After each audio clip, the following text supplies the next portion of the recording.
Merci.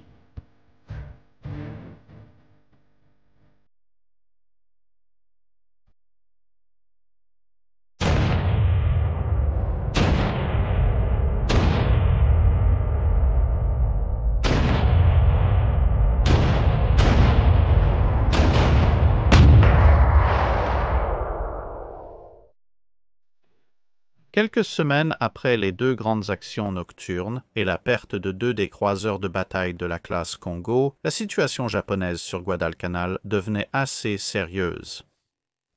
Avec la disparition de leur transport, la marine japonaise avait essayé d'acheminer des fournitures par le biais de destroyers, mais ceux-ci mettaient trop de temps à décharger et ils risquaient une attaque aérienne sur le chemin du retour vers le nord le matin. Ensuite, ils ont essayé les sous-marins. Cela a fonctionné quelque peu mieux en termes de discrétion des livraisons, car les sous-marins pouvaient décharger toute la nuit assez joyeusement et simplement s'échapper sous l'eau pendant la journée. Mais les sous-marins n'apportaient à peine assez de nourriture par nuit pour la consommation du lendemain, environ 20 à 30 tonnes. Acheminer cette nourriture jusqu'à la ligne de front était assez difficile et l'armée japonaise mourait progressivement de faim. Ni les destroyers ni les sous-marins ne pouvaient livrer du matériel lourd comme de l'artillerie ou des chars, mais simplement tenir le terrain nécessitait plus de nourriture que ce que les sous-marins étaient capables de livrer. Alors ils ont eu une nouvelle idée. C'était assez amusant. Prenez de grands fûts, principalement des fûts d'huile, nettoyez-les, remplissez-les de nourriture et d'autres fournitures utiles qui peuvent tenir dans un fût de 55 gallons. Malheureusement, il s'avère que vous ne pouvez pas réellement mettre un char dans un fût de 55 gallons, même en pièces, puis vous attachez les fûts ensemble avec des chaînes et des cordes, les chargez sur plusieurs destroyers, puis chargez l'île à pleine vitesse, jetez les fûts par-dessus bord, faites un virage serré parce que le destroyer n'est pas censé être sur terre, et rentrez chez vous. Cela permettrait aux destroyers de s'échapper en toute sécurité pendant la nuit car ils ne s'arrêtaient pas pour décharger et les fûts, du moins en théorie, se rendraient eux-mêmes à terre ou s'ils ne le faisaient pas, au moins espérons que lorsque le matin viendra, ils seraient trouvés à la dérive assez près du rivage pour que les nageurs et les hommes dans de petits bateaux basés sur le rivage puissent aller les chercher. La plus grande capacité de transport des destroyers par rapport aux sous-marins et leur capacité à arriver en grand nombre devraient en théorie augmenter le niveau de fourniture sur l'île et stabiliser quelque peu la situation. La tâche de mettre réellement cette idée en pratique est tombée sur l'amiral Tanaka, qui, heureusement pour la marine japonaise, était l'un de leurs deux meilleurs amiraux, bien qu'il soit un personnage quelque peu sous-estimé. Dire qu'il n'était pas content de la situation serait un euphémisme. Il a enregistré « Ah, nous sommes plus un convoi de fret qu'une escadrille de combat ces jours-ci. Les Yankees nous ont surnommé l'Express de Tokyo ces derniers jours. Nous transportons des marchandises vers cette île maudite, et nos ordres sont de fuir plutôt que de combattre. » Quelle chose stupide. Pour cela, on lui a attribué 8 destroyers. 2, son propre navire amiral, le Naganami, ainsi que le Takanami, étaient entièrement armés. Les 6 autres, Kuroshio, Oyashio, Kegero, Suzukaze, Kawakaze et Makenami, transporteraient les tambours remplis de fournitures, et pour économiser du poids, ils ne navigueraient qu'avec leurs 2 lanceurs quadruples portant des torpilles. Les torpilles de rechargement qu'ils auraient normalement dû avoir en prévision de l'action ont dû être débarquées afin de faire de la place et du poids pour les fournitures dans les conteneurs. Plus au sud, l'amiral Halsey avait réussi à rassembler un groupe de croiseurs afin de ne pas avoir à ramener son seul cuirassé opérationnel, le United States Ship Washington. Plus loin de la zone opérationnelle, il y avait le cuirassé North Carolina ainsi que les plus anciens cuirassés Colorado et Maryland, mais le North Carolina pourrait au mieux remplacer le South Dakota dans le rôle de navire d'escorte de porte-avions et personne de sensé n'allait envoyer de lents cuirassés standards dans le maelstrom du combat rapproché de nuit dans ce qui était rapidement connu sous le nom de Iron Bottom Sound. La force qu'il avait constituée était basée à Espiritu Santo et se composait des nouveaux croiseurs lourds Minneapolis et New Orleans, des anciens croiseurs lourds Pensacola et Northampton, et du croiseur léger de classe Brooklyn-Honolulu. Avec eux se trouvaient les destroyers Fletcher, Drayton, Murray et Perkins. Cette force avait également un nouveau commandant, le contre-amiral Carlton Wright, anciennement de l'United States Ship Augusta, un autre croiseur officiellement étiqueté comme la Force opérationnelle 67, qui remplaçait une ancienne formation du même nom qui était maintenant quelque peu usée.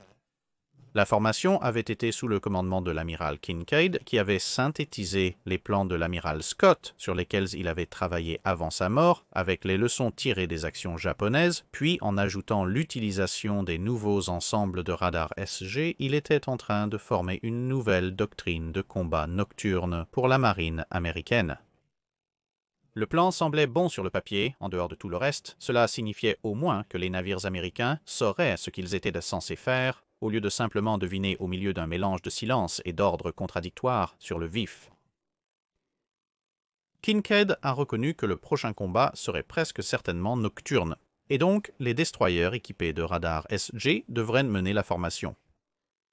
Ils trouveraient alors les Japonais et lanceraient des torpilles, puis se retireraient et laisseraient les croiseurs s'engager avec des tirs d'artillerie à une portée moyenne fixée à environ 10 000 à 12 000 yards afin de maintenir les croiseurs hors de ce qu'ils estimaient être une portée de 10 000 yards pour les torpilles japonaises.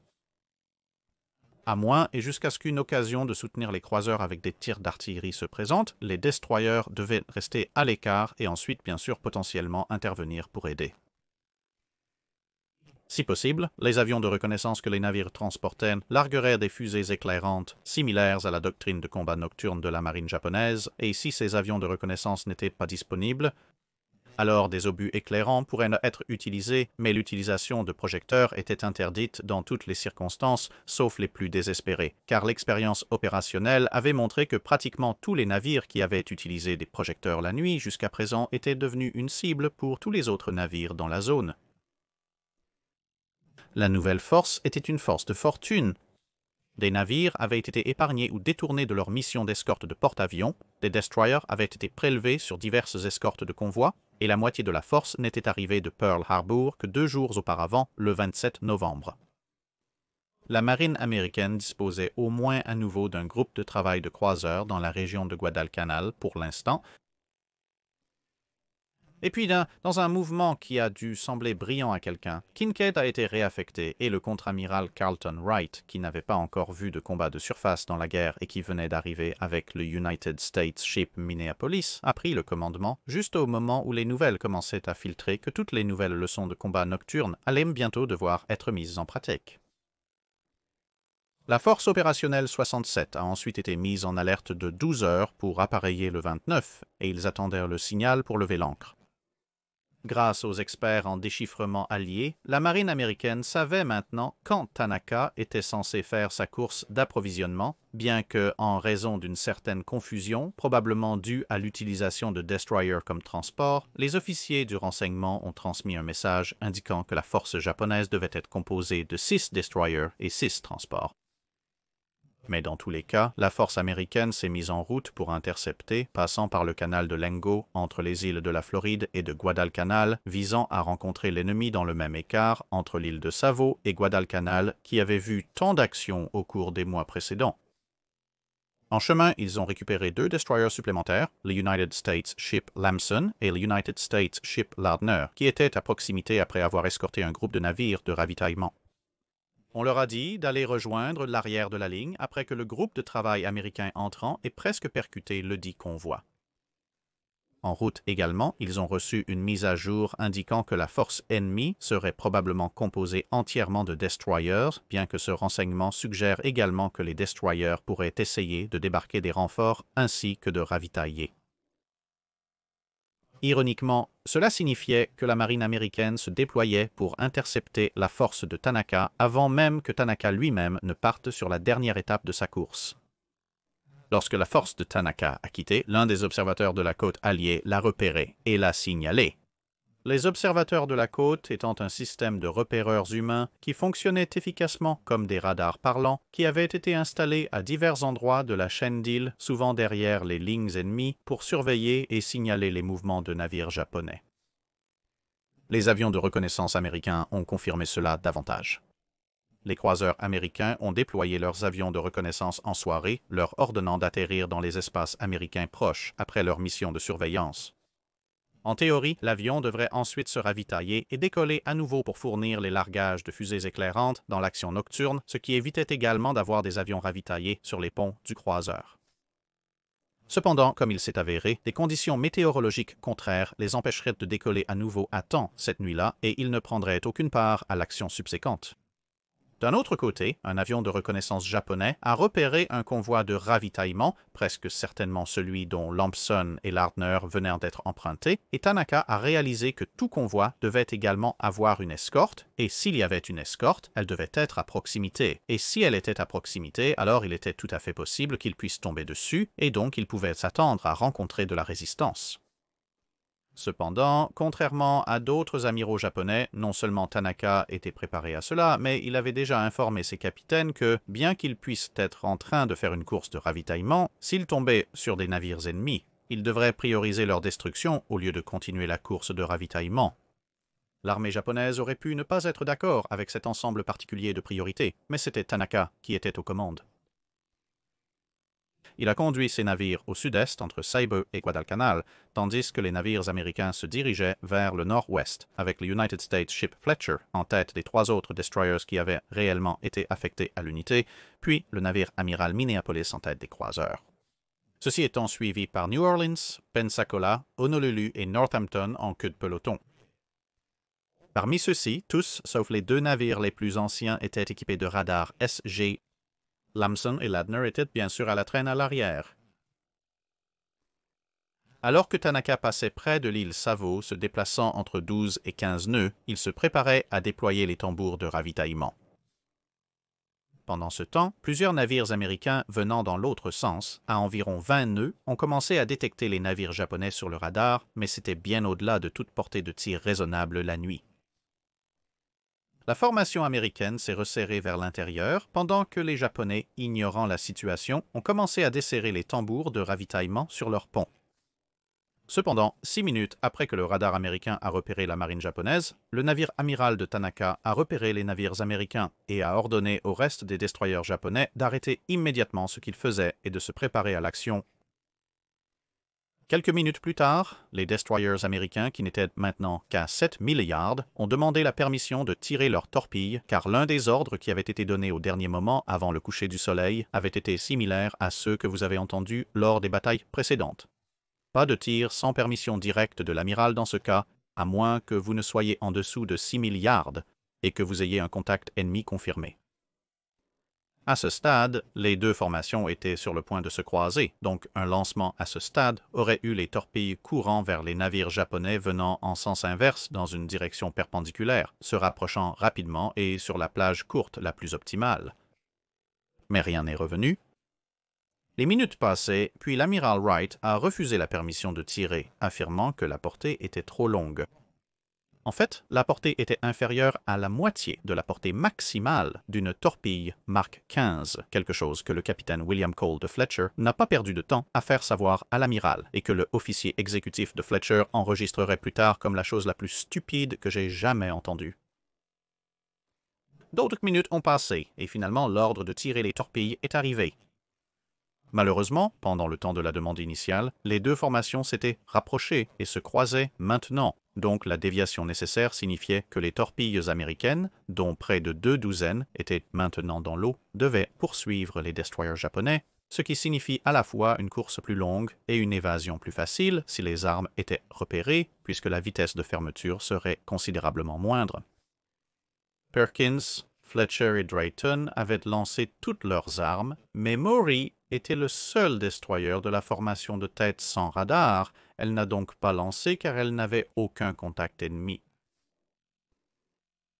Une minute plus tard, Wright a également ordonné aux croiseurs américains d'ouvrir le feu, ce qui a plutôt gâché l'intérêt d'une attaque surprise par torpille, puisque les torpilles américaines étaient toujours en route et que le tir des croiseurs rend plutôt évident la présence d'ennemis. Les destroyers, conformément au plan de bataille, ont tiré des étoiles pour l'éclairage car l'avion n'était pas apparu, puis se sont éloignés rapidement pour dégager les lignes de tir pour les plus gros navires qui les suivaient. Le destroyer japonais le plus proche était l'un des 2 navires entièrement armés, le Takanami. Le tir de croiseur américain l'a rapidement détruite. Bien qu'elle ait lancé toutes ses torpilles prêtes à l'emploi avant d'être mises hors de combat, elle n'aurait jamais l'occasion de recharger. Les navires américains l'ont quant à eux enregistré comme un croiseur de classe Atago, mais peu importe. Les 7 autres destroyers accéléraient, ce qui les a également sortis de la ligne d'avance prévue pour les torpilles américaines, puis ont commencé à pivoter d'environ 180 degrés sur un parcours parallèle aux navires américains, tout en déposant de la fumée et en lançant leurs propres torpilles. Dans les 10 minutes suivant le début de l'engagement, les premières des près de 4 douzaines de torpilles japonaises à longue portée étaient en route. Malgré avoir ordonné une attaque de torpilles par ses destroyers, Wright et un certain nombre de ses capitaines ne semblent pas avoir envisagé qu'ils étaient à portée réciproque des torpilles japonaises. Peut-être croyait-il Bjord affirmant que les Japonais ne pourraient jamais construire une torpille aussi bonne que les Américains, et selon Wright, les navires américains avaient tiré à la limite de leur portée. Cela s'est avéré être une erreur critique, car la ligne de croiseurs américains a avancé de manière agréable et régulière sans varier leur cap et leur vitesse, et ainsi les torpilles japonaises ont commencé à arriver et à faire promptement des trous bleus dans le Minneapolis, paralysant une grande partie de sa propulsion et voyant toute la proue devant l'armement principal se replier comme du carton bon marché dans la mer. Alors que le prochain navire en ligne, le New Orleans, contemplait cela, une autre torpille est arrivée et le magasin avant a explosé. Tout ce qui se trouvait devant la tourelle Superfiring est tombé alors que les systèmes défaillaient. On imagine un officier sur le pont qui regarde en bas et pense que je suis assez sûr que l'avant n'est pas censé tomber. Le navire était maintenant environ 15% plus léger, car ce déplacement manquant flottait joyeusement au-delà, mais ce qui était maintenant les cloisons avant n'était pas conçu pour être exposé à une mer déchaînée et le navire a dû rapidement sortir de la ligne. Les choses deviennent de plus en plus étranges. Ayant vu les 2 navires devant prendre des coups, Pensacola a décidé de ne rien faire, simplement de maintenir le cap et la vitesse avec un ajustement minimal pour éviter les formes chancelantes de Minneapolis et de la Nouvelle-Orléans. Peu de temps après, sans surprise, elle a également été touchée par une torpille qui l'a mise en feu, a arraché son arbre d'hélice bâbord et l'a laissée sans énergie et avec une liste inquiétante. Le prochain était Honolulu. Apparemment, avec le capitaine Halea étant le seul capitaine sain d'esprit dans la pièce, il a accéléré à pleine vitesse et a pris des mesures d'évasion tout en envoyant suffisamment de 6 pouces en aval pour rendre Helena fière. Étonnamment, ce navire n'a pas été torpillé. Le dernier croiseur en ligne était donc le United States Ship Northampton, et pour une raison totalement inexplicable, ayant vu les sorts respectifs des 4 autres croiseurs devant lui, a décidé que le meilleur cours d'action était clairement d'imiter les 3 premiers et a continué à la même allure et à la même vitesse qu'avant, avec un léger détour autour de ce qui était maintenant 3 navires, ralentissant et brûlant, dont 2 manquèrent de visage, et donc dans un mouvement prévu par presque tout le monde, le Northampton a également été touché par une paire de torpilles. Ils ont été repérés à la toute dernière minute et le navire a tenté de virer à bâbord, mais en vain, les coups ont détruit la plupart de la propulsion du navire et ont également mis le feu au navire. Selon le rapport de dommages, les détonations se sont produites presque simultanément et les survivants ont généralement juste signalé un seul choc massif et ont vu un seul geyser combiné. La salle des machines arrière et d'autres compartiments étaient inondés, provoquant une gîte de 10 degrés à bâbord. Les 2 arbres de port et l'arbre intérieur de tribord se sont immédiatement arrêtés, ne leur laissant qu'un seul ensemble de propulsion. Toutes les communications à l'arrière de la zone qui avait été endommagée ont été perturbées, et comme les réservoirs de mazout se trouvaient sur le chemin des 2 détonations, de grandes quantités de pétrole ont rapidement été redistribuées dans plusieurs zones de pont où elles n'étaient pas censées être, ainsi que sur la structure du grand mât. En quelques secondes, un incendie s'est déclaré et s'est propagé très rapidement, alimenté par l'huile des réservoirs éclatés qui remontait à la surface dans la zone endommagée. L'huile qui avait été projetée sur le côté supérieur s'est également rapidement enflammée et toute la structure du grand mât a servi de gigantesque torche. Ce feu ne serait jamais totalement maîtrisé. Pour ajouter l'insulte à l'injure, la Nouvelle-Orléans a maintenant ouvert le feu sur les 2 nouveaux destroyers qui avaient été recrutés et qui ont donc décidé qu'il valait mieux qu'ils partent. Plus loin, les destroyers américains Vanguard, qui avançaient à grande vitesse, se sont retrouvés dans le détroit entre Guadalcanal et les îles Saveux et ont dû contourner l'île de Saveux pour revenir aider, ce qui a fini par prendre beaucoup trop de temps et laisser le même passage ouvert pour Tanaka. En théorie, ils pourraient faire demi-tour là où ils se trouvent, mais cela les rendrait incroyablement vulnérables. Une telle opportunité n'était pas quelque chose qu'un amiral comme Tanaka manquerait. Et donc, avec une salve de torpilles d'adieu très spéciale, les navires japonais se sont dirigés vers le nord-ouest en direction de leur pays, laissant derrière eux quelques-uns de leurs navires pour essayer d'aider Takanami. Mais avec Honolulu dans la zone, ils ont décidé que le Takanami abandonné ne valait pas la peine de se mettre en danger et peu de temps après, ils se sont également retirés. Pour les navires américains, c'était maintenant simplement une lutte pour la survie. Le combat de Northampton n'a pas été si long. Le rapport après action a noté que les efforts pour contrôler la liste étaient vains, l'inondation progressive a continué et la liste a augmenté lentement. Le transfert de ballast et du carburant restant ainsi que le contre-inondation ont eu peu ou pas d'effet et environ 1 heure et 40 minutes après que la torpille a frappé, le navire a été abandonné à l'exception de l'officier commandant et d'une équipe de sauvetage. La liste a continué à augmenter et quand elle a atteint 55 degrés, l'équipe de sauvetage et l'officier commandant ont également quitté le navire.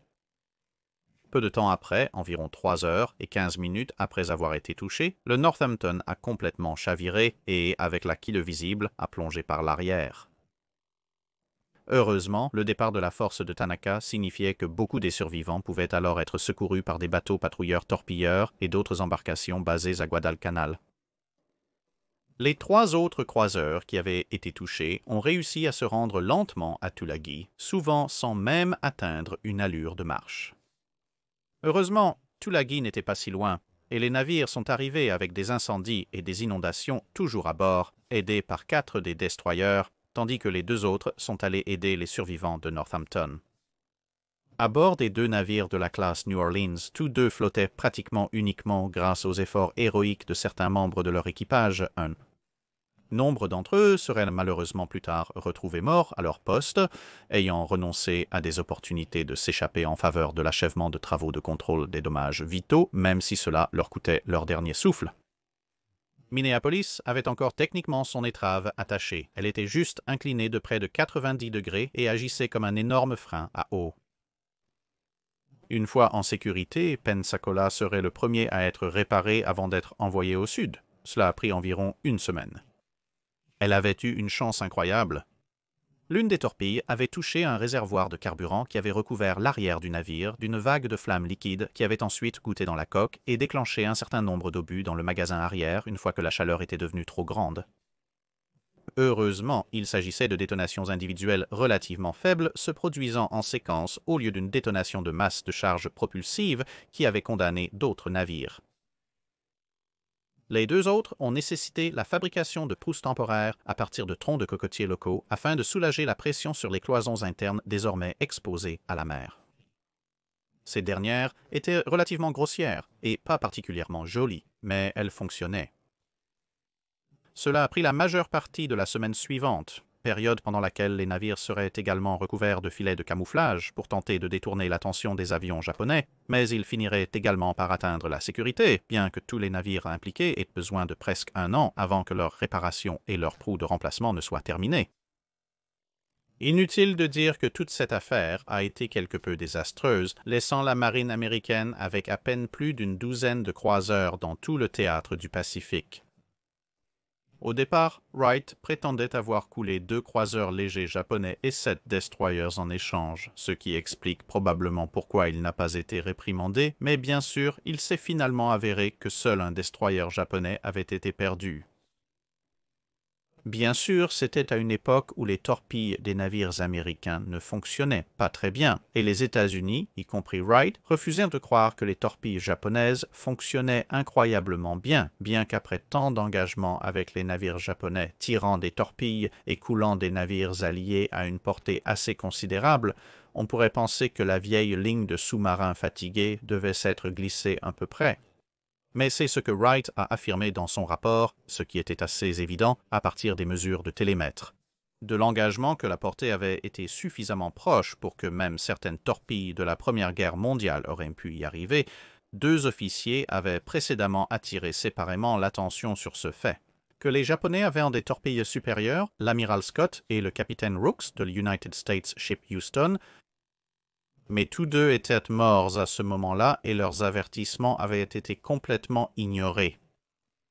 Tanaka, en revanche, avait soutenu que sa victoire était due à la formation et à la compétence de ses hommes, bien que, comme tant d'autres officiers japonais compétents, il serait bientôt réaffecté à des tâches non liées au front pour le crime de ne pas avoir gagné assez durement.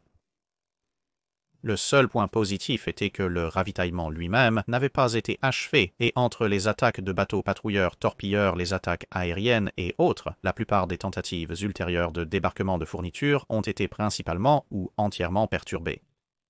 Dans la quinzaine qui a suivi l'engagement, la marine japonaise préconisait que Guadalcanal soit abandonné et à la fin du mois, l'approbation avait été donnée.